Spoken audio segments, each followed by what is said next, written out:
പ്രിയപ്പെട്ടവരെ, അഴീക്കോടില്ലാത്ത കാലത്തെ വിമർശനം എന്ന വിഷയത്തിലേക്ക് നമ്മൾ പ്രവേശിക്കുകയാണ്. അഴീക്കോട് മലയാളിയുടെ വിമർശാവബോധത്തിൻ്റെ ഒരു ഉരകല്ലായിരുന്നു. അദ്ദേഹത്തിൻ്റെ 100ാം ജന്മവാർഷികമാണ് ഈ വർഷം. അദ്ദേഹം മരിച്ചിട്ട് 14 വർഷമാകുന്നു. അഴീക്കോട് ഇല്ലാത്ത കാലത്തെ വിമർശനം അഴീക്കോട് ഉണ്ടായിരുന്ന കാലത്തെ വിമർശ സങ്കേതങ്ങളെക്കാൾ ഏറെ മാറിയിട്ടുണ്ട്. സോഷ്യൽ മീഡിയയോ ഡിജിറ്റൽ പ്ലാറ്റ്ഫോമോ ഇന്ന് കാണുന്ന അത്ര സുശക്തമല്ലാതിരുന്നൊരു കാലത്താണ് അഴീക്കോട് പുസ്തകങ്ങളിലും വേദികളിലുമായി തൻ്റെ വിമർശനയാത്ര തുടർന്നത്.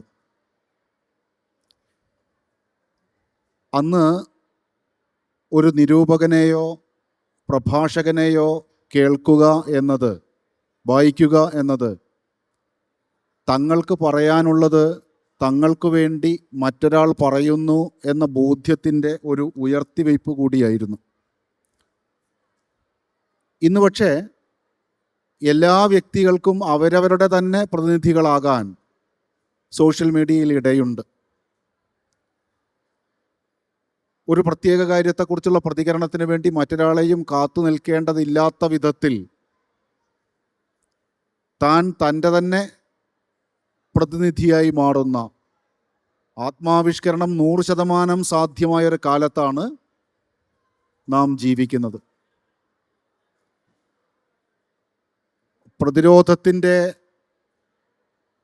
നിത്യജീവിത രൂപങ്ങളും മാറി. എവരിഡേ ഫോംസ് ഓഫ് റെസിസ്റ്റൻസ് എന്നുള്ളത് മാറിക്കൊണ്ടേയിരിക്കുന്നു.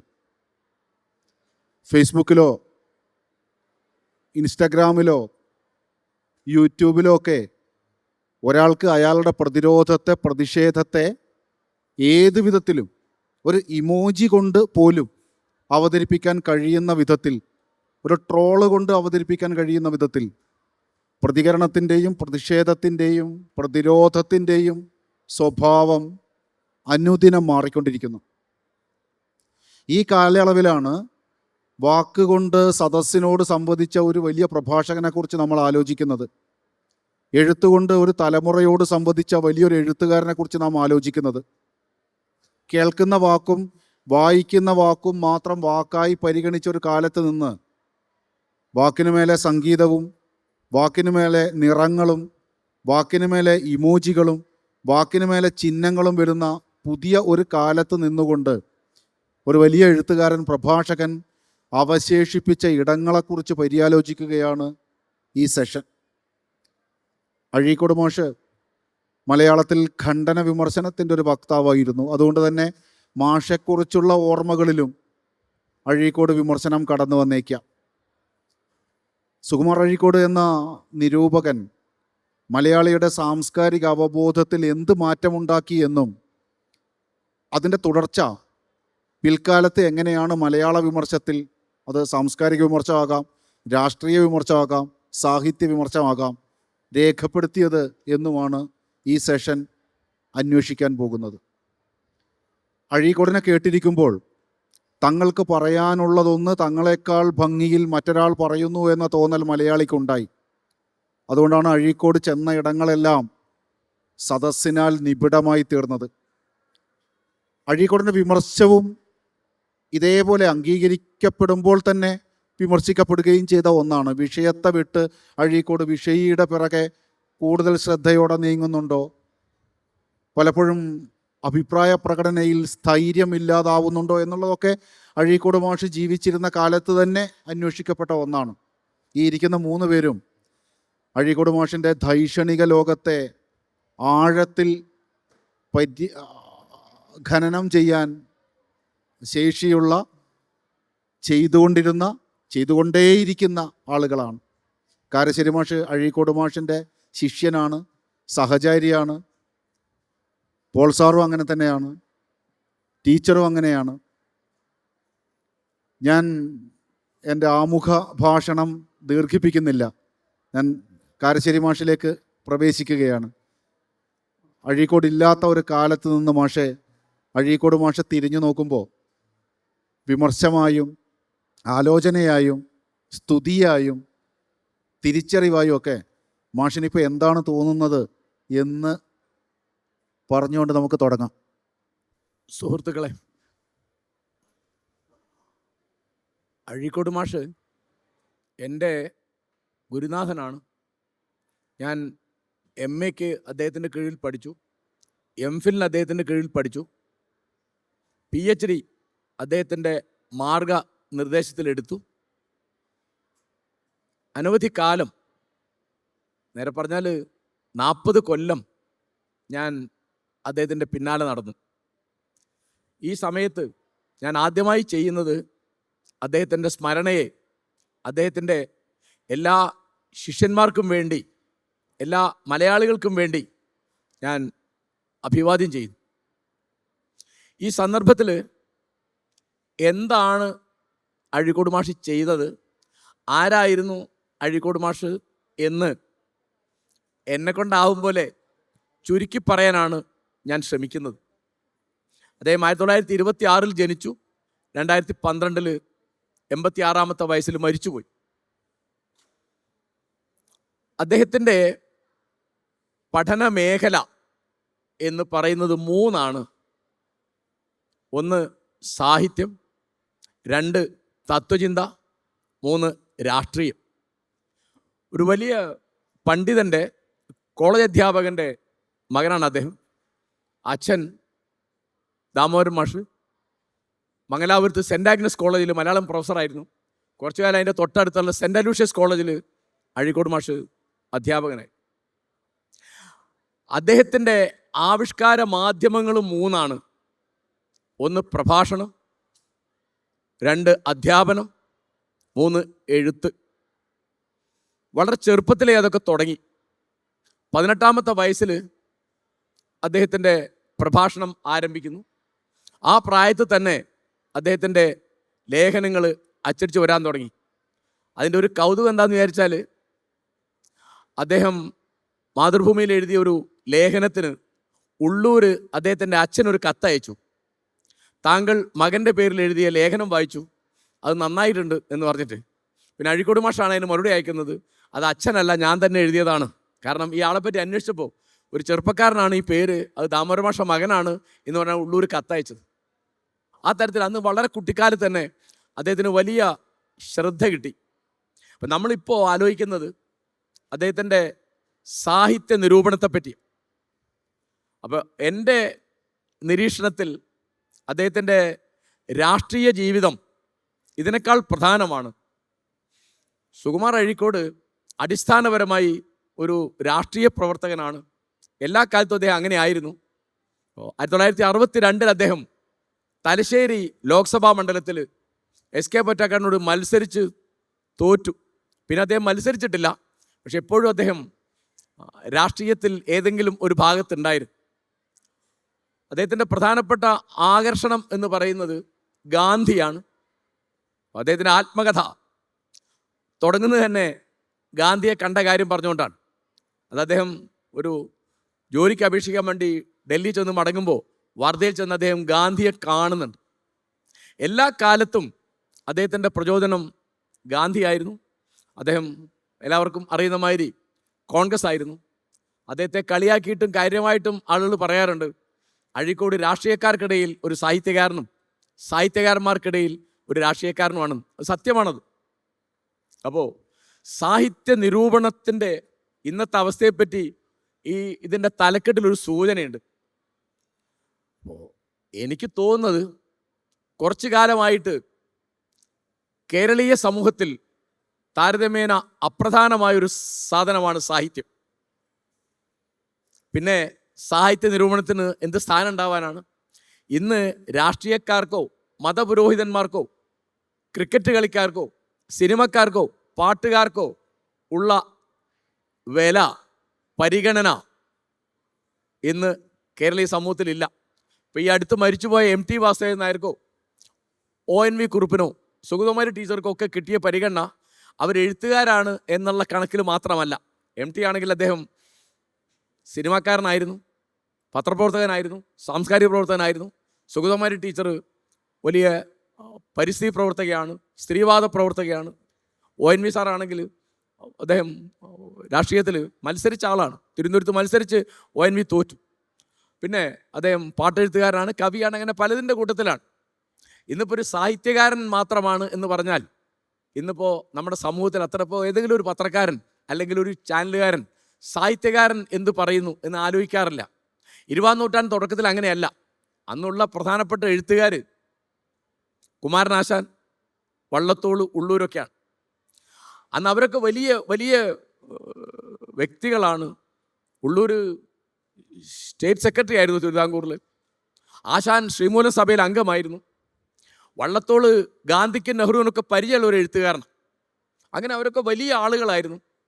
ആ കാലത്താണ് നമ്മുടെ നിരൂപണം തൻ്റെ ഇടം ആർജിക്കുന്നത്.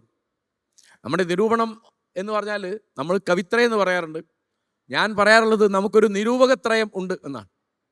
അത് 1 കേസരിയാണ്, 2 മുണ്ടശ്ശേരിയാണ്, 3 മാരാരാണ്. ഈ 3 പേരിൽ സാഹിത്യ നിരൂപണത്തെ വളരെ പ്രധാനമായി കണ്ട ഒരാൾ കുട്ടിക്കൃഷ്ണ മാരാരാ. മുണ്ടശ്ശേരി മാഷ് രാഷ്ട്രീയക്കാരനായിരുന്നു. അദ്ദേഹം 57 മത്സരിച്ച് ജയിച്ചു. 1-ാം EMS മന്ത്രിസഭയിൽ മന്ത്രിയായിരുന്നു. 2-ാമത്തെ വട്ടം അദ്ദേഹം തോറ്റു. 3-ാമത്തെ വട്ടം ജയിച്ചു. ജയിച്ചിട്ട് പിന്നെ രാജിവെച്ചിട്ട് കൊച്ചിൻ യൂണിവേഴ്സിറ്റിയിൽ വൈസ് ചാൻസലറായി. കേസരിക്ക് നിരൂപണത്തിൻ്റെ കൂട്ടത്തിൽ ഗവേഷണമുണ്ട്, പത്രപ്രവർത്തനമുണ്ട്. അദ്ദേഹത്തിൻ്റെ പേര് തന്നെ കേസരി പത്രത്തിൻ്റെ പേരാണ്. ചരിത്ര ഗവേഷണമുണ്ട്, പലതുമുണ്ട്. ആ കൂട്ടത്തിൽ സാഹിത്യ നിരൂപണമുണ്ട്.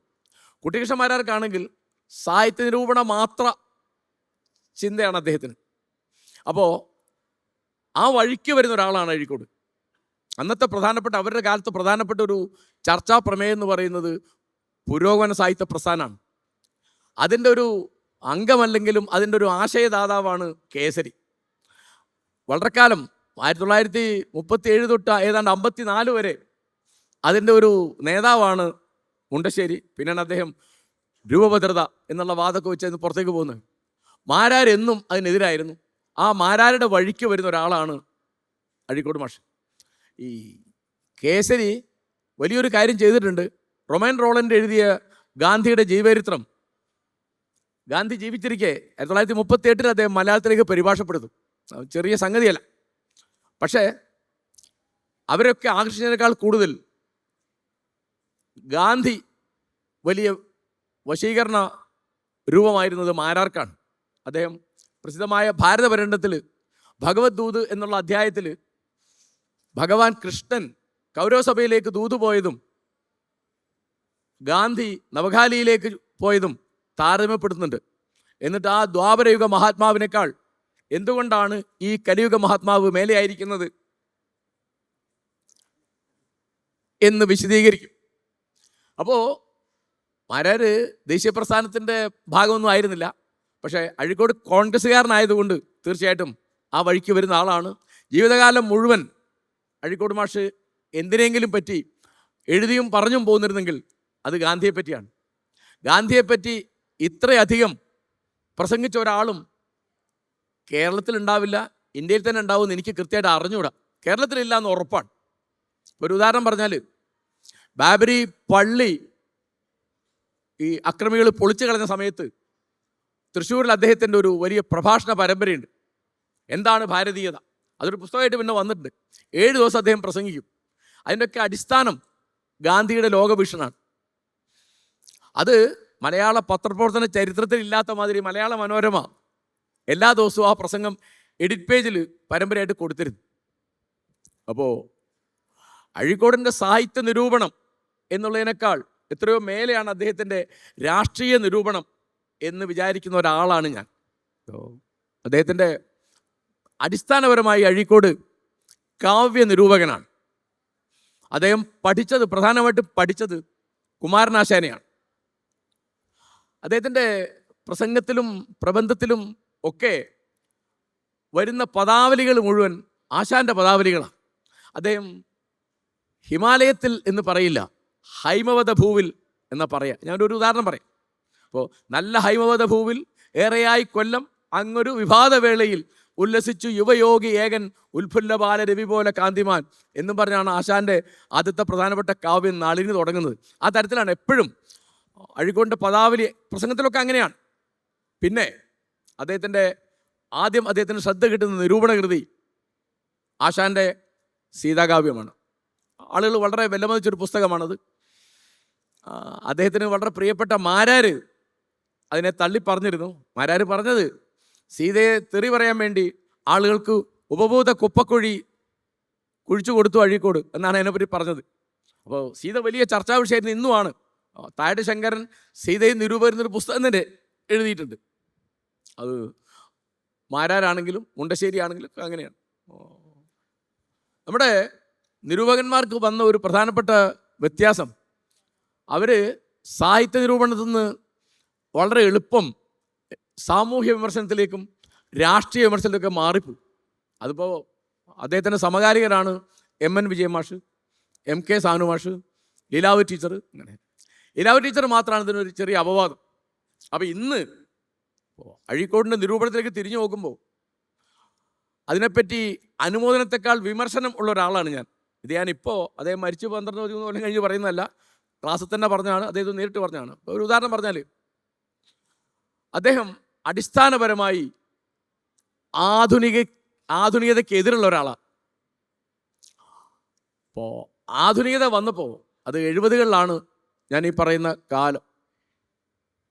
അദ്ദേഹം അത് മനസ്സിലാക്കാനോ അതിനെ അംഗീകരിക്കാനോ മെനക്കെടാതെ നിരന്തരം ക്ലാസ് മുറികളിലും പ്രഭാഷണങ്ങളിലും ലേഖനങ്ങളിലൊക്കെ അതിനെ ആക്രമിച്ചുകൊണ്ടിരുന്നു. ഒരു ഉദാഹരണം പറഞ്ഞാൽ, ഇപ്പോൾ അയ്യപ്പ പണിക്കർ, അദ്ദേഹത്തിൻ്റെ പ്രിയ സുഹൃത്താണ് അയ്യപ്പ പണിക്കർ. തത്വമസിക്ക് അവതാരം എഴുതിയ ആളാണ് പണിക്കർ. പിന്നെ അന്നത്തെ കാലമുണ്ട്, സുഹൃത്തുക്കളാണ് എന്നതുകൊണ്ട് വിമർശിക്കാതിരിക്കുന്ന പണിയൊന്നും അക്കാലത്തില്ല. ശങ്കരക്കുറുപ്പിൻ്റെ വളരെ അടുത്ത സുഹൃത്തുക്കളാണ് മാരാര്. അവിടെ വീട്ടിൽ ചെന്ന് താമസിക്കുന്ന ഒരാളാണ്. അപ്പോൾ മാരാരുടെ കത്തുകൾ എന്നുള്ള പുസ്തകം വായിച്ചു നോക്കി അറിയാം എന്തൊരു ബന്ധമാണ് അവർ തമ്മിൽ. പക്ഷേ കുറുപ്പിൻ്റെ കവിതയെ ഒരിക്കലും മാരാർ അംഗീകരിച്ചിരുന്നില്ല. അപ്പോൾ നിമിഷത്തിന് അദ്ദേഹം എഴുതിയ നിരൂപണത്തിനെതിരായിട്ട് ലീലാവതി ടീച്ചർ ഒരു ഖണ്ഡനം എഴുതും. ആ ഖണ്ഡനം തൻ്റെ ഗുരുനാഥനായ ജി ശങ്കരക്കുറുപ്പിനെ കാണിക്കാതെയാണ് മാതൃഭൂമിക്ക് അയച്ചത്. എൻ വി കൃഷ്ണമാർ അത് കാര്യമായിട്ട് കൊടുക്കും. അന്ന് അത് ചെയ്തത് ശരിയായില്ല എന്ന് ലീലാവതി ടീച്ചറെ ശാസിച്ചത് വല്ലവരുമല്ല, ശങ്കരക്കുറുപ്പാണ്. മാരാരെ പോലെ വലിയൊരാളെപ്പറ്റി താൻ അങ്ങനെ എഴുതിയത് ശരിയായില്ല. എഴുതിയത് ശങ്കരക്കുറുപ്പിനെ ന്യായീകരിച്ചാണ്. പക്ഷെ അതും കുറുപ്പാഷക്ക് ഇഷ്ടമായില്ല. അങ്ങനെയൊക്കെ അതൊക്കെ അന്നത്തെ കാലമാണ്. എന്തൊന്നും പറഞ്ഞ ആൾക്ക് മനസ്സിലാവുന്നില്ല. ഇന്നിപ്പോൾ നിരൂപണം എന്തുകൊണ്ടാണ് ഇല്ലാതെ ആയിപ്പോകുന്നതിൻ്റെ ഒരു കാര്യം, നിരൂപണം ഗ്രന്ഥകാരന്മാർക്ക് വേണ്ട, പ്രസാധകന്മാർക്ക് തീരെ വേണ്ട. എന്താ വേണ്ടാത്തത്? ഇപ്പോൾ മാതൃഭൂമിയിൽ DC ബുക്സിൻ്റെ അല്ലെങ്കിൽ SPCSൻ്റെ ഒരു പുസ്തകം വന്നതിന് ഖണ്ഡനം വന്നാൽ അവർ പരസ്യം കൊടുക്കുന്ന ഇവർക്കൊരു പരിഭ്രമുണ്ട്. പിന്നെ ഇത്തരം ഖണ്ഡന നിരൂപണമൊന്നും ഒരു തരത്തിലുള്ള ഗ്രന്ഥകാരന്മാർക്കും വേണ്ട. അഴീക്കോട് മാഷാണെങ്കിൽ ഖണ്ഡന വിമർശനമാണ് വിമർശനം എന്നൊരു തത്വം ആവിഷ്കരിച്ച ആളാണ്. കുട്ടികൃഷ്ണമാരാരുടെ ഷഷ്ടിപൂർത്തി ഉണ്ടായിരുന്നു കോഴിക്കോട്ട്, 1960-ലാണ്. അന്ന് അഴീക്കോട് മാഷ് അവതരിപ്പിച്ച പ്രബന്ധത്തിൻ്റെ പേരാണ് ഞാനീ പറഞ്ഞത്. അത് അദ്ദേഹത്തിൻ്റെ തിയറിയാണ്. അദ്ദേഹം ശങ്കരക്കുറുപ്പിനെ ആക്രമിച്ചു. 1964-ലാണ് ആ പുസ്തകം വരുന്നത്. അത് വന്ന ഉടനെയാണ് കുറുപ്പ് മാഷക്ക് ജ്ഞാനപീഠം കിട്ടിയത്. അപ്പോൾ അഴീക്കോട് മാഷ് വേറെ ഒരാൾ ആക്രമിച്ചത് രമണനും മലയാള കവിതയും എന്നുള്ള പുസ്തകത്തിലൊരു ചങ്ങമ്പുഴയാണ്. അപ്പോൾ അദ്ദേഹം കാര്യമായിട്ട് പഠിച്ചത് 1 ആശാൻ, 2 ചങ്ങമ്പുഴ, 3 ശങ്കരക്കുറുപ്പ്. ആശാനെ മാത്രമാണ് അദ്ദേഹം വാഴ്ത്തിയത്. മറ്റു 2 പേരെയും അങ്ങേയറ്റം ആക്രമിച്ചാണ് എഴുതിയത്. ഞാൻ പറയുന്ന കാര്യം, ഇന്ന് തിരിഞ്ഞു നോക്കുമ്പോൾ സുകുമാർ അഴീക്കോടിൻ്റെ നിരൂപണത്തിൽ നിന്ന് എന്ത് ബാക്കിയുണ്ടെന്ന് ചോദിച്ചാൽ ഞാൻ പറയും ഈ 2 ഖണ്ഡനവും ബാക്കിയായില്ല. കാരണം ചങ്ങമ്പുഴയൊക്കെ എന്തൊരു കയ്പായിരുന്നു. ഇപ്പോൾ കുട്ടികൃഷ്ണമാരാർ പറയാണ്, മിസ്റ്റർ കേസരി ബാലകൃഷ്ണപിള്ളയുടെ മഹാകവികളിൽ ഒരാളായ മിസ്റ്റർ ചങ്ങമ്പുഴ കൃഷ്ണപിള്ള. ചങ്ങമ്പുഴ വലിയ കവിയാണ് എന്ന് അന്ന് തിരിഞ്ഞത് കേസരിക്കാണ്. പിന്നെ തിരിഞ്ഞ ഒരാൾ MN വിജയമാഷാണ്. നമ്മുടെ വലിയ നാട്ടുകാർക്കൊന്നും പ്രശ്നമായിരുന്നില്ല. അതുകൊണ്ട് ഞാൻ അഴീക്കോട് മാഷ് ഉപനിഷത്ത് വിമർശനത്തെ, തത്വമസി എന്നുള്ള പുസ്തകത്തെ, അല്ലെങ്കിൽ 56 വന്ന അദ്ദേഹത്തിൻ്റെ മഹാത്മാവിൻ്റെ മാർഗം എന്നുള്ള പുസ്തകത്തെ, അല്ലെങ്കിൽ അദ്ദേഹത്തിൻ്റെ അനേകം ഗാന്ധി പ്രഭാഷണങ്ങൾ, അത്തരം കാര്യങ്ങളിലെ രാഷ്ട്രീയ നിരൂപണത്തെയാണ് ഞാൻ കൂടുതൽ മാനിക്കുന്നത്. ഇന്ന് നമ്മുടെ സാഹിത്യത്തിൽ സാമാന്യമായി ആധുനികതയോടുകൂടി തന്നെ നിരൂപണത്തിൻ്റെ കാര്യത്തിൽ പല പ്രശ്നങ്ങളും വന്നു. ആധുനികോത്തരത വന്നു എന്ന് പറഞ്ഞപ്പോൾ അതിലൊക്കെ സാഹിത്യ സിദ്ധാന്തങ്ങളായി, നാട്ടുകാർക്ക് മനസ്സിലാവാത്ത വാക്കുകളായി, നാട്ടുകാരെ പേടിപ്പിക്കുന്ന പദാവലികളായി, അങ്ങനെ നിരൂപണം ചീത്തയായ കൂട്ടത്തിൽ മലയാള ഗദ്യം കൂടി ചീത്തയായി എന്നുകൂടി ഈ സദസ്സിനോട് പറഞ്ഞുകൊണ്ട് മോഡറേറ്ററെ അനുസരിച്ച് ഞാൻ തൽക്കാലം അവസാനിപ്പിക്കുന്നു. പോൾ മണൽ സർ. എല്ലാവർക്കും നമസ്കാരം. സുകുമാർ അഴീക്കോട് അദ്ദേഹത്തിൻ്റെ ജീവിതത്തിൻ്റെ അവസാനം വരെ അദ്ദേഹത്തോടൊപ്പം സഞ്ചരിക്കാൻ ഭാഗ്യം ലഭിച്ച ഒരാളാണ് ഞാൻ.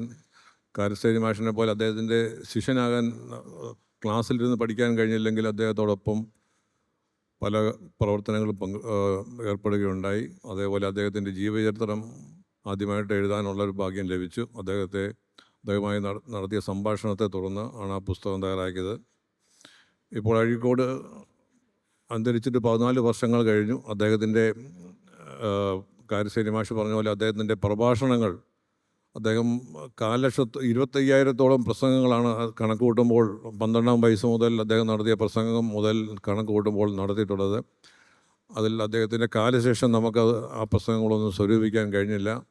ഇപ്പോൾ ഞങ്ങൾ അദ്ദേഹം ജീവിച്ചിരുന്ന കാലത്ത് അദ്ദേഹത്തിൻ്റെ ആശീർവാദത്തോടുകൂടി ഞങ്ങൾ സുകുമാർ അഴീക്കോട് ട്രസ്റ്റ് ആരംഭിച്ചു. ആ ട്രസ്റ്റിൻ്റെ ആഭിമുഖ്യത്തിൽ അഴീക്കോടിൻ്റെ 100 പ്രസംഗങ്ങൾ ഞങ്ങൾ ഇപ്പോൾ സമാഹരിച്ച് പ്രസിദ്ധീകരിച്ചിട്ടുണ്ട്. DC ബുക്സിലൂടെയും SPCSലൂടെയും ഞങ്ങൾ പ്രസിദ്ധീകരിച്ചിട്ടുണ്ട്.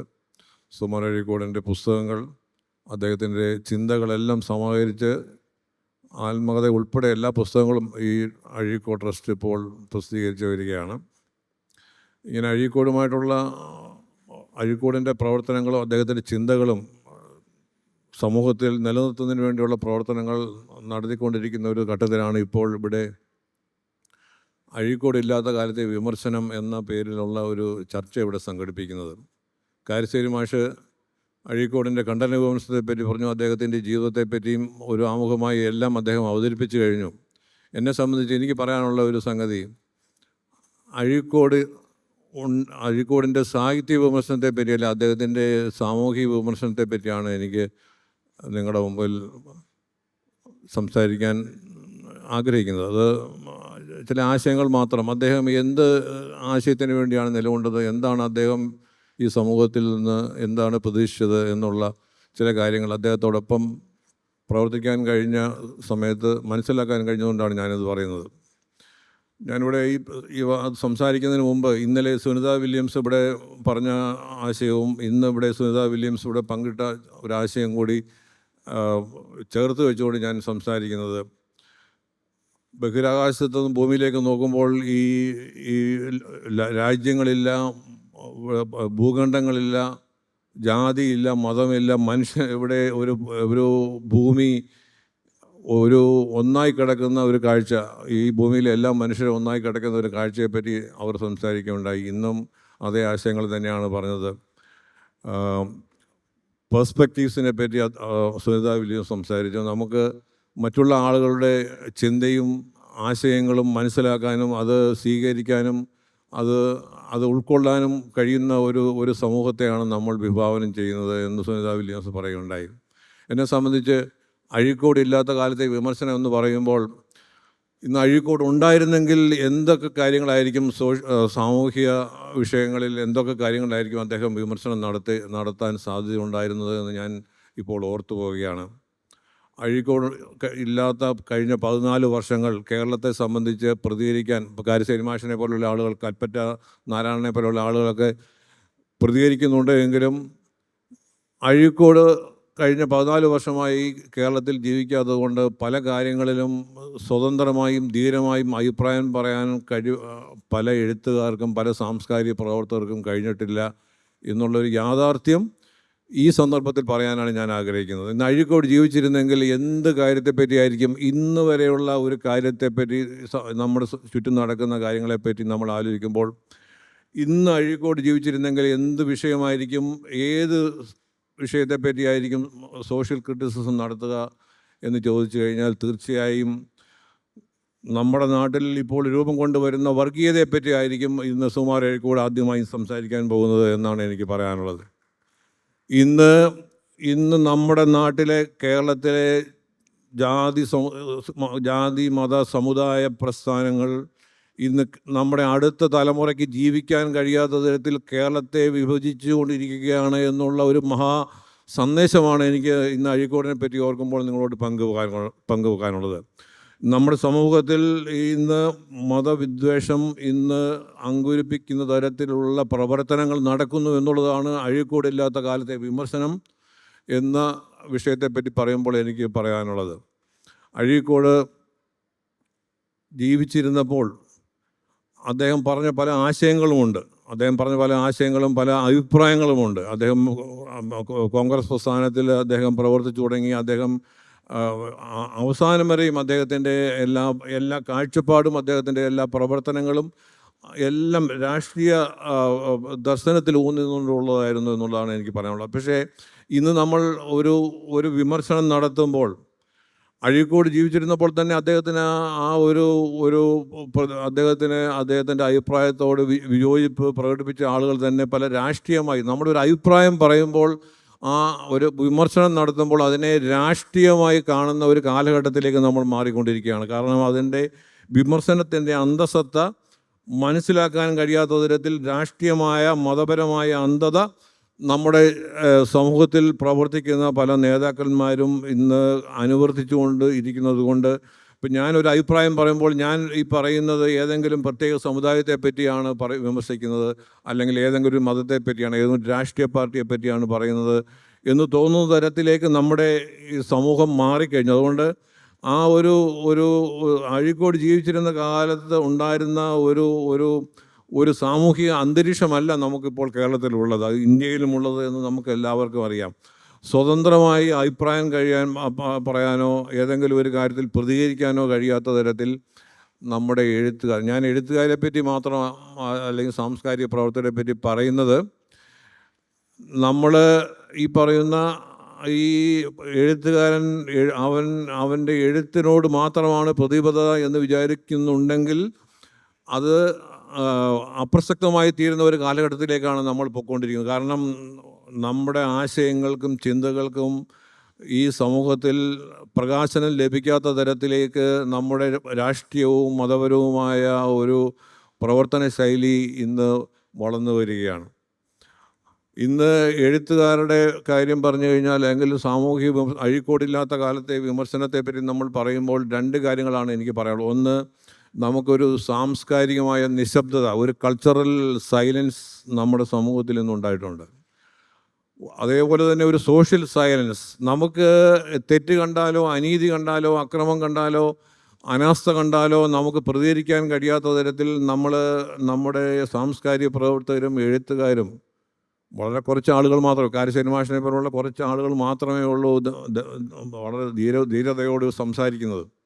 അങ്ങനെ ഒരു ഒറ്റപ്പെട്ട ശബ്ദങ്ങൾ മാത്രം ഇവിടെ നിലനിൽക്കുന്നത് കൊണ്ട് നമുക്ക് ഒരു വിയോജിപ്പിൻ്റെ നിലപാട് നമുക്ക് കുറച്ച് പേർക്കെങ്കിലും മനസ്സിലാക്കാൻ കഴിയുന്നുണ്ട്. അഴീക്കോട് നമുക്ക് കാണിച്ചു തന്ന ഒരു മാർഗമെന്ന് പറയുന്നത് ധീരമായി മനുഷ്യൻ്റെ അന്തസ്സിനെ ചോദ്യം ചെയ്യുന്ന തരത്തിൽ, മനുഷ്യൻ്റെ സ്വാതന്ത്ര്യത്തെ ചോദ്യം ചെയ്യുന്ന തരത്തിൽ ഉള്ള രാഷ്ട്രീയവും മതപരവുമായ പ്രവർത്തനങ്ങൾ നടക്കുമ്പോൾ അതിനെ ചോദ്യം ചെയ്യേണ്ടത് എഴുത്തുകാരുടെ ഒരു ഉത്തരവാദിത്വമാണ്. ആ ഉത്തരവാദിത്വം ഇന്ന് നടക്കുന്നില്ല എന്നുള്ളതാണ് അഴീക്കോടില്ലാത്ത ഒരു കാലത്തെ വിമർശനത്തിൻ്റെ ഒരു അപര്യാപ്തത എന്ന് ഞാൻ പറയും. വർഗീയതയെപ്പറ്റി മാത്രമല്ല, ഇന്നുണ്ടായിരുന്നെങ്കിൽ സംസാരിക്കുന്ന മറ്റൊരു വിഷയം മതേതരത്വമാണ്. ഇന്ന് കപട മതേതരത്വമാണ്. ഇന്ന് എല്ലാ രാഷ്ട്രീയ പാർട്ടികളും, നമ്മൾ ഏതെങ്കിലും ഒരു പ്രത്യേക പാർട്ടിയെ പറ്റിയല്ല ഞാൻ സംസാരിക്കുന്നത്. ഇപ്പം ഞാൻ സംസാരിക്കുമ്പോൾ രാഷ്ട്രീയമായി ഉള്ള ഒരു കാഴ്ചപ്പാടിൽ ഒരു പക്ഷേ നിങ്ങൾ അതിനെ വിലയിരുത്താം. പക്ഷേ അങ്ങനെയല്ല. നമ്മൾ സൂക്ഷ്മമായി നോക്കുമ്പോൾ എല്ലാ രാഷ്ട്രീയ പ്രസ്ഥാനങ്ങളും എല്ലാം ഈ പറയുന്ന കപട മതേതരത്വം ഇന്ന് അനുവർത്തിച്ചുകൊണ്ട് നമ്മുടെ സമൂഹത്തിൽ എന്താണ് അവരുടെ പ്രവർത്തനങ്ങൾ മനുഷ്യനെ തമ്മിൽ അകറ്റുന്ന തരത്തിലുള്ള മതേതരത്വ പ്രവർത്തനം ശൈലിയാണ് അവർ അനുവർത്തിച്ചുകൊണ്ടിരിക്കുന്നത്. അതേപോലെ അഴീക്കോടുണ്ടായിരുന്നെങ്കിൽ ഇന്ന് എത്രയോ കാലമായി, കഴിഞ്ഞ എത്രയോ വർഷങ്ങളായി നമ്മുടെ രാജ്യത്ത്, കേരളത്തിൽ മാത്രമല്ല ഇന്ത്യയിലെല്ലാ സ്ഥലത്തും ജനാധിപത്യത്തിനുണ്ടായിരിക്കുന്ന അപജയം, ജനാധിപത്യത്തെ ദുർബലപ്പെടുത്തുന്ന പ്രവർത്തനങ്ങൾ ഇന്ന് ഭരണകൂടങ്ങൾ ഇന്ന് അനുവർത്തിച്ചുകൊണ്ടിരിക്കുകയാണ്. അതിനെതിരെ ശബ്ദമുയർത്താൻ ഇന്ന് പത്രങ്ങൾക്ക് പോലും സാധിക്കുന്നില്ല. പത്രങ്ങൾ നിശബ്ദമാണ്, എഴുത്തുകാർ നിശബ്ദമാണ്.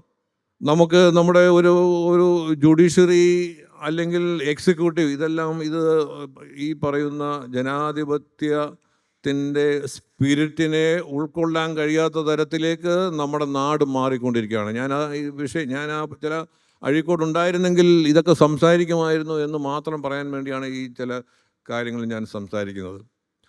അതേപോലെ തന്നെ സുകുമാർ അഴീക്കോട് ജീവിച്ചിരുന്നെങ്കിൽ ഇന്ന് ഈ പറയുന്ന ഇപ്പം ഞങ്ങൾ സുകുമാർ അഴീക്കോട് ട്രസ്റ്റ് നടത്തുന്ന അദ്ദേഹത്തിൻ്റെ കാലശേഷം ഞങ്ങൾ നടത്തുന്ന ഒരു പദ്ധതി എന്ന് പറയുന്നത്, അദ്ദേഹം തൃശ്ശൂരിൽ ആരംഭിച്ച ഭാരതീയ പ്രഭാഷണ പരമ്പര ഞങ്ങൾ എല്ലാ ജില്ലകളിലും ഓരോ ഈ പ്രഭാഷണ പരിപാടികൾ നടത്തി ഭാരതീയമായ ദർശനം, ഭാരതീയമായ സംസ്കാരത്തെ എങ്ങനെയാണ് നമ്മുടെ ഈ പറയുന്ന സാമൂഹികമായ വിമർശനത്തിന് നമുക്ക് ഉപകരിക്കുന്ന രീതിയിൽ നമുക്ക് അദ്ദേഹം ഭാരതീയ ദർശനത്തെ, ഉപനിഷത്ത് ദർശനത്തെ സോഷ്യൽ ക്രിറ്റിസിസത്തിനുള്ള ഉപാധിയാക്കി മാറ്റി എന്നുള്ളതാണ് അഴീക്കോടിൻ്റെ ഈ പറയുന്ന ചിന്താ പദ്ധതിയുടെ ഒരു കാതലായ ഒരു അംശം. അതുകൊണ്ട് ഭാരതീയ ദർശനത്തിൽ, ഭാരതീയ സംസ്കാരത്തിൽ ഊന്നി നിന്നുകൊണ്ടുള്ള ഒരു വിമർശന, സോഷ്യൽ ക്രിറ്റിസിസത്തിൻ്റെ ശൈലിയാണ് ആ ശൈലി അദ്ദേഹം ഗാന്ധിജി അനുവർത്തിച്ച അതേ ശൈലി തന്നെയാണ്.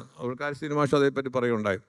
ആ ഒരു ശൈലി അനുവർത്തിച്ചുകൊണ്ടാണ്. അപ്പോൾ അങ്ങനെ ഇന്ന് നമുക്ക് ഗാന്ധിജിയെ പോലും നമ്മുടെ ചരിത്രത്തിൽ നിന്ന് മായ്ച്ചു കളയാനുള്ള ഒരു പ്രവർത്തന പദ്ധതി നമ്മുടെ രാജ്യത്ത് നടന്നുകൊണ്ടിരിക്കും. അപ്പോൾ അഴീക്കോടുണ്ടായിരുന്നെങ്കിൽ ഇന്ന് തീർച്ചയായും ഈ ഗാന്ധിജിയെ നിർമ്മാർജ്ജനം ചെയ്യുന്ന തരത്തിലുള്ള പ്രവർത്തനത്തെ തീർച്ചയായും അദ്ദേഹം അതിനെതിരെ പ്രതികരിക്കുമായിരുന്നു. നമ്മുടെ നാട്ടിൽ എത്ര പേര് ഗാന്ധിജിയെ പാഠപുസ്തകങ്ങളിൽ നിന്നും നമ്മുടെ നമ്മുടെ സാമൂഹിക ജീവിതത്തിൽ നിന്നും അകറ്റി നിർത്തുന്നതിന് വേണ്ടിയുള്ള പ്രവർത്തനങ്ങൾ നടന്നുകൊണ്ട് ഇതിനെതിരെ ശബ്ദിക്കാൻ ആരാണ്? ഇന്ത്യയിലെ ഏത് എഴുത്തുകാരാണ്, കേരളത്തിലെ ഏത് എഴുത്തുകാരാണ് രംഗത്ത് വന്നിട്ടുള്ളത്? അതുകൊണ്ട് അഴീക്കോടില്ലാത്ത കാലത്തെ വിമർശനം എന്ന് പറയുമ്പോൾ നമുക്ക് നാളത്തെ ഈ കേരളം നമ്മുടെ തലമുറ, അടുത്ത തലമുറയ്ക്ക് നമ്മുടെ നാടിനെ നമ്മൾ കൈമാറുമ്പോൾ നമുക്ക് നമ്മുടെ അടുത്ത തലമുറയ്ക്ക് ജീവിക്കാൻ കഴിയാത്ത ഒരു കാലഘട്ടത്തിലേക്ക് സാമൂഹ്യ വ്യവസ്ഥിതി, ജനാധിപത്യ വ്യവസ്ഥിതി, സാംസ്കാരിക വ്യവസ്ഥിതി, വിദ്യാഭ്യാസ വ്യവസ്ഥിതി, ഈ വ്യവസ്ഥിതിയിലേക്ക് നമ്മുടെ നാട് പോകുമ്പോൾ നമ്മുടെ കുട്ടികളൊക്കെ, പുതിയ തലമുറ കുട്ടികളെല്ലാം വിദേശ രാജ്യത്തേക്ക് പോവുകയാണ്, കുടിയേറുകയാണ്. അവർക്ക് ഇവിടെ തൊഴിലില്ല, ഇവിടെ സ്വാതന്ത്ര്യമില്ല. ഇതിന് പല പ്രശ്നങ്ങളുണ്ട്. അപ്പം അക്രമം, അരാജകത്വം, മദ്യം, മയക്കുമരുന്ന്, ഇപ്പം അടുത്ത കാലത്തായിട്ട് കൊലപാതകങ്ങൾ, അക്രമത്തിൻ്റെ അത്തരം മയക്കുമരുന്ന് കൊലപാതകങ്ങളൊക്കെ കുറഞ്ഞു വരുന്നുണ്ടെങ്കിലും ഇതെല്ലാം അഡ്രസ്സ് ചെയ്യപ്പെടേണ്ട വിഷയങ്ങളാണ്, ഇതെല്ലാം അഭിസംബോധന ചെയ്യപ്പെടേണ്ട വിഷയങ്ങളാണ് എന്നുള്ളത് ഓർമ്മപ്പെടുത്താൻ ഇവിടുത്തെ എഴുത്തുകാരോ സാംസ്കാരിക പ്രവർത്തകർക്കോ കഴിയുന്നില്ല. അഴീക്കോടുണ്ടായിരുന്നെങ്കിൽ ഇത്തരം കാര്യങ്ങളൊക്കെ അതേപ്പറ്റി നമ്മുടെ മുമ്പിൽ അത്തരം വിഷയങ്ങൾ അദ്ദേഹം അവതരിപ്പിക്കുമായിരുന്നു എന്നാണ് എനിക്ക് ഇപ്പോൾ ഓർമ്മപ്പെടുത്താനുള്ളത്.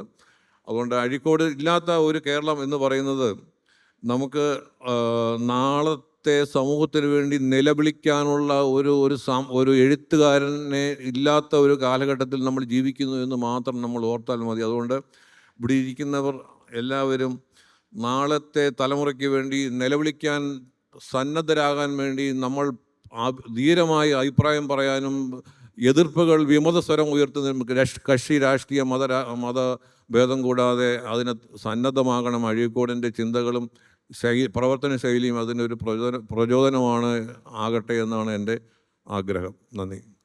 Museum teacher. എല്ലാവർക്കും നമസ്കാരം. അഴീക്കോടില്ലാത്ത കാലത്തെ മലയാള സാഹിത്യ വിമർശനം എന്നുള്ളതാണ് നമ്മുടെ വിഷയം. അഴീക്കോടിൻ്റെ മലയാള സാഹിത്യ വിമർശനം 88 പ്രസിദ്ധീകരിക്കുന്നതെന്നാണ് ഞാൻ ധരിച്ചിരിക്കുന്നത്. തെറ്റുണ്ടെങ്കിൽ ക്ഷമിക്കണം.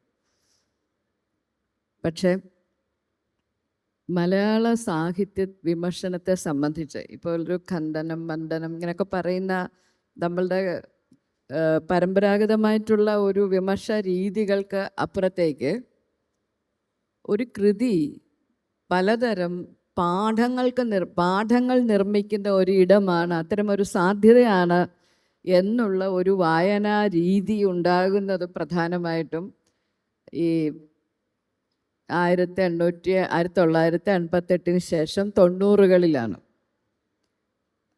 അഴീക്കോടിൻ്റെ വിമർശന കാലത്തെ എനിക്ക് തോന്നുന്നു ഇവിടെ ഇപ്പം ശ്രീ പോൾ മണൽ സാറും കാരശ്ശേരി മാഷും ഒക്കെ പറയുമ്പോൾ ഒരു സാമൂഹ്യ വിമർശനം എന്നുള്ള ഒരു അംശം വളരെ പ്രധാനപ്പെട്ടതായിട്ട് പറയുന്നുണ്ട്. പക്ഷെ മലയാള സാഹിത്യ വിമർശനത്തെ സംബന്ധിച്ച് എനിക്ക് തോന്നുന്ന എല്ലാ വിമർശനത്തിനകത്തും സാമൂഹ്യ വിമർശനാംശം ഉണ്ടായിരിക്കും, സാംസ്കാരിക വിമർശനം ഉണ്ടായിരിക്കും. കാരണം അക്ഷരമാണല്ലോ അർത്ഥം ഉൽപ്പാദിപ്പിക്കുന്നത്. പൊതുവെ നമ്മുടെ എഴുത്തിടത്തിൽ പ്രത്യേകിച്ച് വിമർശനത്തിൽ അദൃശ്യമാകുകയോ അല്ലെങ്കിൽ ഇടമില്ലാതിരിക്കുകയോ ചെയ്ത ശബ്ദങ്ങൾക്ക് ശബ്ദമുണ്ടായി എന്നുള്ളതാണ് പൊതുവെ അഴീക്കോടില്ലാത്ത കാലത്തെ സാഹിത്യ വിമർശനത്തിൻ്റെ പ്രത്യേകതയായി എനിക്ക് തോന്നുന്നു. ഇപ്പം കാരശ്ശേരി മാഷ് ലീലാവതി ടീച്ചറെ ശങ്കരക്കുറുപ്പ് സാറ് അല്ലെങ്കിൽ കവി ശാസിച്ച കാര്യം പറഞ്ഞു. അപ്പോൾ അത്തരം ശാസനകൾക്ക് വിരുദ്ധമായി അല്ലെങ്കിൽ ആ ശാസനകളെ തന്നെ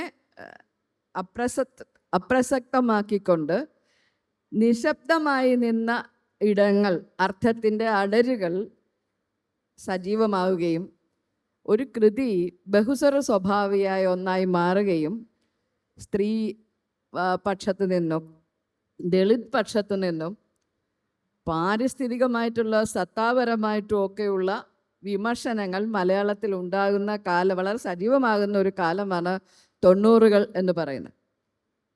എനിക്ക് പ്രത്യേകിച്ച് എനിക്ക് എൻ്റെ ആ കാലഘട്ടത്തിൽ മാതൃഭൂമി ആഴ്ചപ്പതിപ്പിൽ സാറ ജോസഫും ഗീതാ ഹിരണ്യനുമൊക്കെ എഴുതിയിരുന്ന ആ ലേഖനങ്ങൾ പലപ്പോഴും ഒരു സംവാദ സ്വഭാവമുള്ളതായിരുന്നു.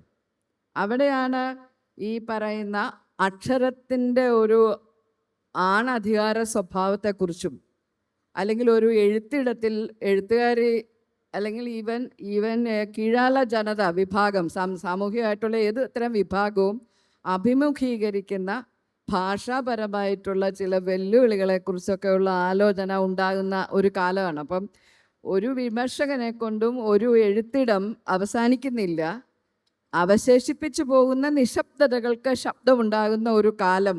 അതാണ് പ്രത്യേകിച്ച് എനിക്ക് തോന്നുന്നു അഴീക്കോടിൻ്റെ മലയാള സാഹിത്യ വിമർശനത്തിൽ തന്നെ അദ്ദേഹം സി ഈശ്വര വാര്യരെ കുറിച്ച് പരാമർശിക്കുന്നുണ്ട്. നമ്മൾ നോക്കുമ്പോൾ മലയാള സാഹിത്യ ചരിത്രത്തിൽ ഒരു സ്ത്രീ യഥാർത്ഥമായിട്ടുള്ള സ്ത്രീ ആഖ്യാനങ്ങൾ ഉണ്ടാകാത്തതിനെക്കുറിച്ച് ആദ്യം എഴുതിയ, പ്രത്യേകിച്ച് നോവലുകളിൽ അങ്ങനെ ഉണ്ടാകാത്തതിനെക്കുറിച്ച് ആദ്യം എഴുതിയ ആളാണ് ഈ ഈശ്വര വാര്യർ. 20ാം നൂറ്റാണ്ടിൻ്റെ ആദ്യമാണ്, 900കളുടെ ആദ്യ കാലഘട്ടത്തിലാണ് അദ്ദേഹത്തിൻ്റെ ആഖ്യായിക നിർമ്മാണം എന്ന പുസ്തകത്തിൽ. അതായത് ജനറലി പൊതുവായി പറഞ്ഞു പോയ ഒരു നിരൂപണ പദ്ധതിക്ക് അപ്പുറത്തേക്ക് ആ നിരൂപണ പദ്ധതി നമ്മൾ കുറച്ചുകൂടി സൂക്ഷ്മമാവുകയും അല്ലെങ്കിൽ നിരവധി അടരുകളുള്ള ഒന്നായിട്ട് അത് മാറുകയും ചെയ്യുന്നു. ഇത് പിന്നീട് മുണ്ടശ്ശേരിയിൽ സാഹിത്യത്തിലെ സ്ത്രീ എന്ന് പറയുന്ന അദ്ദേഹത്തിൻ്റെ പഠനത്തിൽ വരുന്നുണ്ട്. പക്ഷേ ലീലാവതി ടീച്ചർ ഈ അഴീക്കോട് മാഷ് ഉണ്ടായിരിക്കുന്ന കാലഘട്ടത്തിൽ തന്നെ അവരുടെ പ്രസിദ്ധമായിട്ടുള്ള കാവ്യ പഠനങ്ങളൊക്കെ വന്നു കഴിഞ്ഞു.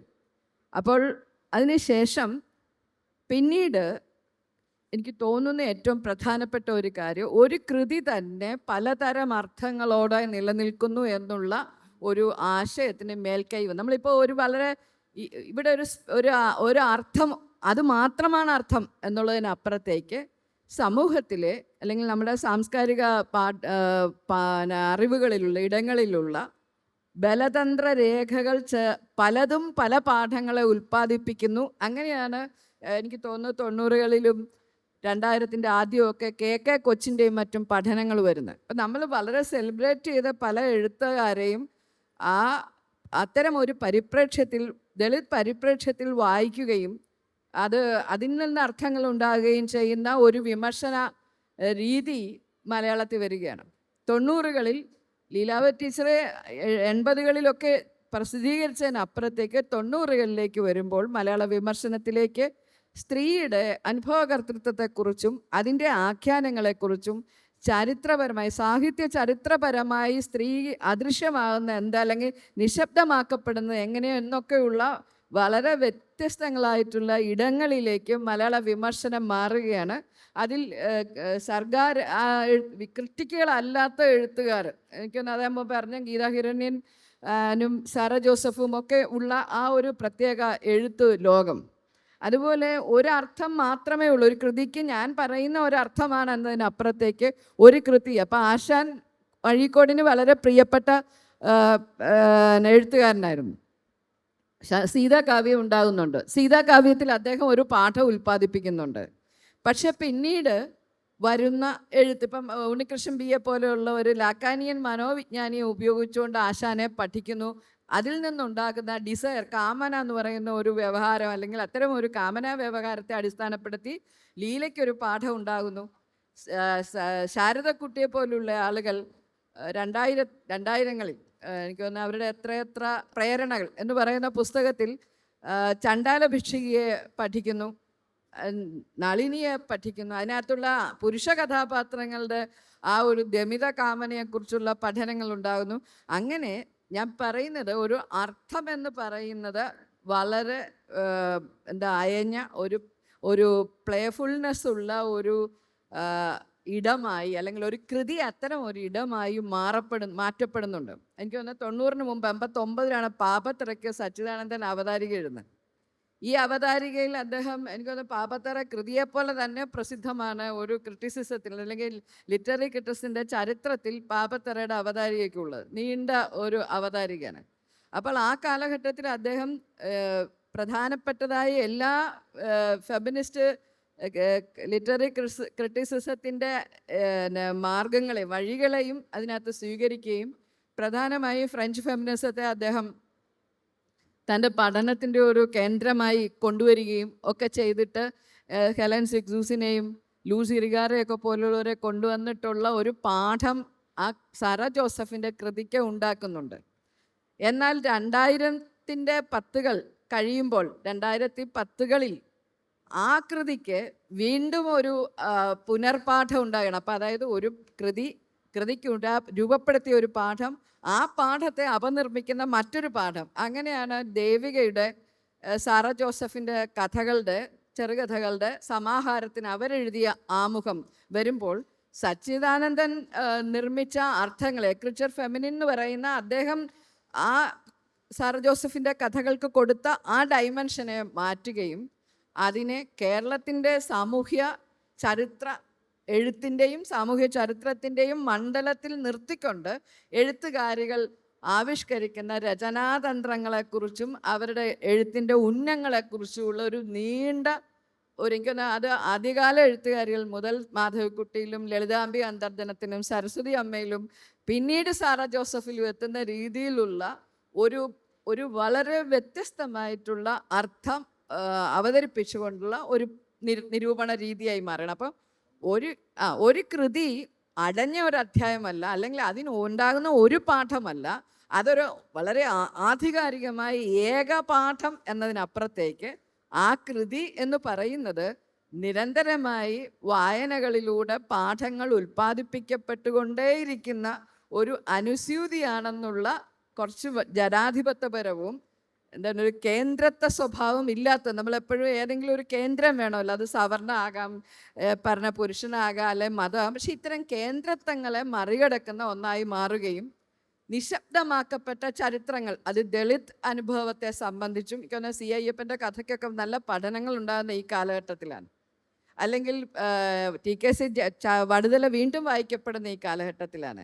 സരസ്വതി അമ്മ നിശബ്ദമാക്കപ്പെട്ടെടുത്തുനിന്ന് സരസ്വതി അമ്മയുടെ കൃതികളുടെ സമാഹരണം നടക്കുകയും അതിന് വളരെ വിശദമായ പഠനം ഉണ്ടാവുകയും അവരുടെ ദേവദൂതി എന്ന നാടകത്തെ അടിസ്ഥാനപ്പെടുത്തി ദേവദൂതിയും മാഞ്ഞു പോകുന്നതെന്നുള്ള വേറൊരു കോൺസെപ്റ്റ്, അല്ലെങ്കിൽ അത്തരം സ്ത്രീ സങ്കല്പങ്ങളെ തന്നെ ഡീകൺസ്ട്രക്ട് ചെയ്യുന്ന പഠനങ്ങൾ ഉണ്ടാവുകയൊക്കെ ചെയ്യുന്നത്. അപ്പം വളരെ കൗതുകമുള്ള, എൻ്റെ അഭിപ്രായത്തിൽ ആ ഒരു 90കൾ മുതൽ നിൽക്കുന്ന മറ്റൊരു വായനാരീതിയുണ്ട്. ഇപ്പോൾ സുകുമാർ അഴീക്കോട് ഇല്ലാത്ത കാലഘട്ടത്തെ വിമർശനത്തെക്കുറിച്ച് ഓർക്കുമ്പോൾ ഞാൻ പ്രധാനപ്പെട്ടതായിട്ട് കാണുന്ന ഈ ഓട്ടോക്രാറ്റിക് ഒന്നും അല്ലാത്ത ബഹുസ്വര സ്വഭാവിയായിട്ടുള്ള അർത്ഥത്തിൻ്റെതായ ഒരു വളരെ രസകരമായ ഒരിടമുണ്ട്.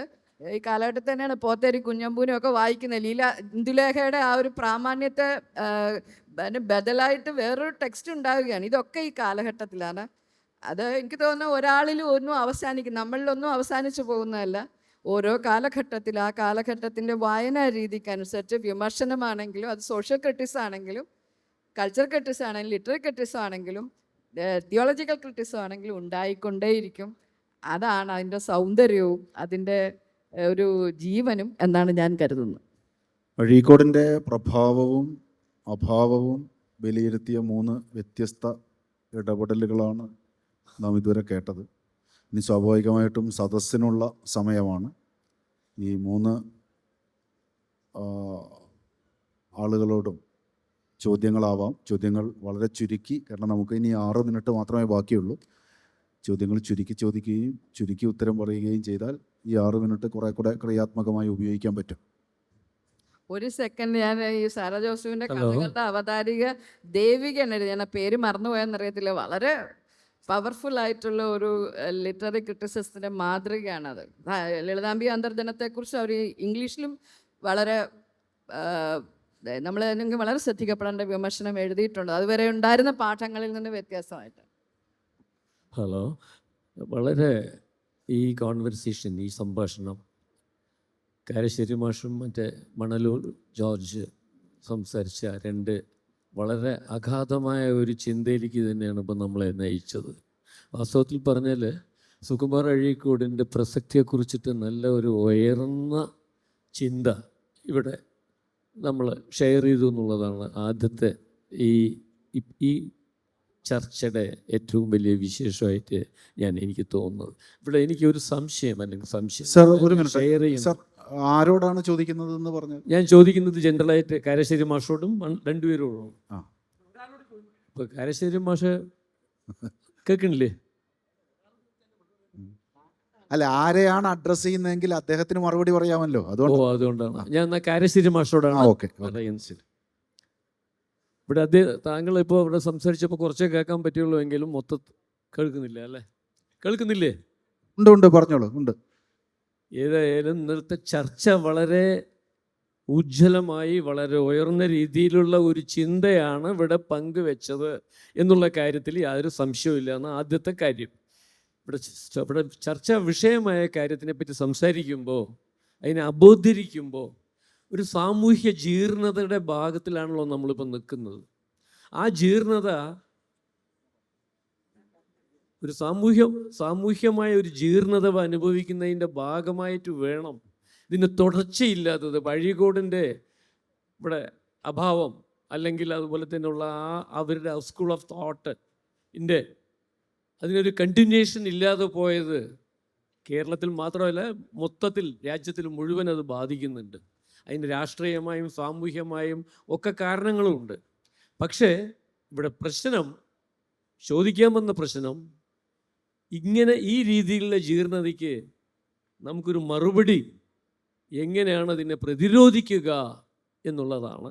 അതിനെപ്പറ്റി താങ്കളുടെ അഭിപ്രായം പറയാം. ഇന്നത്തെ ജീർണതയെ എങ്ങനെ പ്രതിരോധിക്കാം എന്നാണ് ചോദ്യം തന്നെ ഞാൻ മനസ്സിലാക്കുന്നത്. എനിക്ക് മനസ്സിലായ ഒരു കാര്യം, അതിൻ്റെ ഇന്നത്തെ ഒരു മരുന്ന് ഗാന്ധിയാണ്. അഴീക്കോട് മാഷ് അദ്ദേഹത്തിൻ്റെ ജീവിതകാലം മുഴുവൻ എടുത്തുകൊണ്ടിരുന്നൊരു പണി എങ്ങനെയാണ് ജാതീയതയും മതവർഗീയതയും അതിനെ ഉപയോഗിച്ച് വരുന്ന രാഷ്ട്രീയത്തെയും ചെറുക്കുക എന്നാണ്. ഇപ്പോൾ ഒരു ഉദാഹരണം പറഞ്ഞാൽ, ഗാന്ധിയുടെ രാമൻ എന്നുള്ള അദ്ദേഹത്തിൻ്റെ ഒരു ലേഖനം ഇന്നിപ്പോൾ കമ്മ്യൂണിസ്റ്റുകാരും നക്സലേറ്റുകളും സോഷ്യലിസ്റ്റുകളും ലിബറലുകളും ഒക്കെ ഗാന്ധി വായിച്ചുകൊണ്ടിരിക്കുന്ന ഒരു കാലമാണ് നമ്മുടെ നാട്ടിൽ. കേരളത്തിൽ വളരെ പ്രധാനമായിട്ട് ആ കാര്യം നടക്കുന്നുണ്ട്. അപ്പോൾ എന്താണ് ഗാന്ധി മുന്നോട്ട് വച്ചിരുന്നത്, എന്താണ് നെഹ്റു 17 കൊല്ലക്കാലം ഇന്ത്യയിൽ നടത്തിക്കൊണ്ടിരുന്നത് എന്നുള്ളതിനെപ്പറ്റി കൃത്യമായി മനസ്സിലാക്കുക എന്നുള്ളതാണ് ഒരു പണി. കാരണം 17 കൊല്ലവും ഒരു മതപുരോഹിതനെയും തൻ്റെ ഭരണത്തിൻ്റെ 7 അയലത്ത് വരുത്താത്തൊരുത്തനായിരുന്നു നെഹ്റു. ഗാന്ധി മതം എന്ന് പറഞ്ഞതും ഗാന്ധി രാമരാജ്യം എന്ന് പറഞ്ഞതും എന്താണ് എന്ന് വിശദീകരിക്കുകയായിരുന്നു അഴീക്കോട് മാഷെ അവസാന കാലത്ത്. കാരണം 1984 അദ്ദേഹം തത്വമസി എഴുതുന്നു. ആ കാലത്ത് തന്നെയാണ് അദ്ദേഹം നവഭാരത വേദി ഉണ്ടാക്കുന്നത്. അതൊരു അഴിമതി വിരുദ്ധ പ്രസ്ഥാനമായിരുന്നു, വേണ്ടത്ര വിജയിച്ചില്ല. പക്ഷേ അദ്ദേഹത്തിൻ്റെ പ്രഭാഷണങ്ങളുണ്ട്. ആ പ്രഭാഷണങ്ങളുടെ സമാഹാരങ്ങൾ പോളൊക്കെ പലപ്പോഴും പുസ്തകമായിട്ട് പ്രസിദ്ധീകരിച്ചിട്ടുണ്ട്. തീർച്ചയായിട്ടും ഇന്നത്തെ ജീർണതയ്ക്കുള്ള മരുന്ന് ഗാന്ധിയാണ് എന്ന് വിചാരിക്കുന്ന ഒരാളാണ് ഞാൻ. നമുക്ക് 2 മിനിറ്റും കൂടെ ഉണ്ട്. അത് വലിയൊരു കാലയളവാണ്. ചോദ്യം ചുരുക്കി ചോദിക്കുകയും ഉത്തരം ചുരുക്കി പറയുകയും ചെയ്താൽ 2 മിനിറ്റ് മതി ഒരു സംവാദത്തിന്. ഒരു നാടിൻ്റെ സംസ്കാരത്തെയും സാറിനോട് തന്നെ കാരശ്ശേരി മാഷോട് തന്നെ ഒരു നാടിൻ്റെ സംസ്കാരത്തെയും അതുപോലെ തന്നെ ആ നാടിനെ മൊത്തമായും പ്രതിനിധീകരിക്കുന്നവരാണ് സാംസ്കാരിക നായകന്മാർ എന്നാണ് നമ്മുടെയൊക്കെ ഒരു സങ്കല്പം. ആ സങ്കല്പത്തിൽ ഇരിക്കെ തന്നെ ഒരു 10-15 വർഷം മുമ്പ് പാലക്കാട് വന്ന് പ്രസംഗിച്ചപ്പോൾ അഴീക്കോട് മാഷ് പറയുകയുണ്ടായി, കേരളത്തിൽ സാംസ്കാരിക നായകന്മാരേ ഇല്ല എന്ന്. അപ്പോൾ അതിൽ മാഷിൻ്റെ അഭിപ്രായം എന്താണെന്നാണ്? സംസ്കാരത്തിന് നായകന്മാരില്ല എന്ന് വിചാരിക്കുന്ന ഒരാളാണ് ഞാൻ. അതുകൊണ്ട് അഴീക്കോട് മാഷ് പറഞ്ഞത് ശരിയാണ്. അഴീക്കോട് മാഷ് പറഞ്ഞ് കേൾക്കാതെ തന്നെ അത് വിചാരിച്ചിരുന്ന ഒരാളാണ് ഞാൻ. അതുകൊണ്ട് എഴുത്തുകാർ, നടന്മാർ, ചിത്രകാരന്മാർ, പാട്ടുകാരും ഒക്കെ മാതൃകാ പുരുഷന്മാരാണ് എന്ന് തെറ്റിദ്ധരിക്കരുത്. പോയറ്റും പ്രോഫറ്റും വേറെ വേറെയാണ്. ഒരു പോയറ്റും പ്രോഫറ്റാണ് എന്ന് നമ്മൾ വിചാരിക്കരുത്. അടിയന്തരാവസ്ഥ കാലത്ത് പത്രപ്രവർത്തകനായിരുന്നു ഞാനത് കണ്ടതാണ്. അവരൊക്കെ അവരുടെ കാര്യത്തിൽ നടക്കുന്ന ആളുകളാണ് മഹാഭൂരിപക്ഷവും, അല്ലാത്ത അപൂർവം ആൾക്കാരുണ്ടാവും. അതുകൊണ്ട് സാംസ്കാരിക നായകൻ എന്നൊരു തസ്തികയില്ല. നമ്മളിത് അവസാനിപ്പിക്കുകയാണ്. കൃത്യസമയത്ത് വേദി അടുത്ത പ്രോഗ്രാമിന് വേണ്ടി കൈമാറുന്നു. ഈ സംഭാഷണത്തിൽ പങ്കുചേർന്ന 3 പേർക്കും നന്ദി, സദസ്യർക്കും നന്ദി. Thank you.